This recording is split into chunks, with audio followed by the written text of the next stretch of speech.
নমস্কার বন্ধুরা, নমিতা রান্নাঘরে আপনাদের সকলকে স্বাগত জানাই। আজকে আমরা আপনাদের জন্য যে রেসিপিটি নিয়ে এসেছি সেটি হলো আমলকি বাটা। চলুন এবার আমরা দেখে নিই।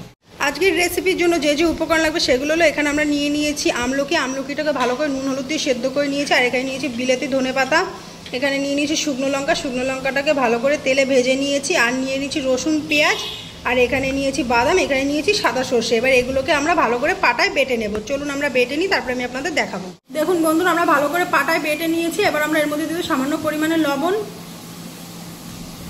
আর দিয়ে দেবো সামান্য পরিমাণে সর্ষের তেল।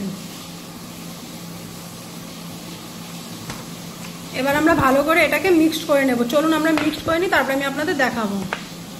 দেখুন বন্ধুরা, আজকের রেসিপিটি আমাদের রেডি হয়ে গেছে। যদি আপনাদের ভালো লেগে থাকে লাইক কমেন্ট শেয়ার করে দেবেন, এবং এরকম নতুন নতুন আরও ভিডিও পাওয়ার জন্য আমাদের চ্যানেলটিকে সাবস্ক্রাইব করে দেবেন। চলুন আজকের ভিডিওটি এখানে শেষ করা যাক।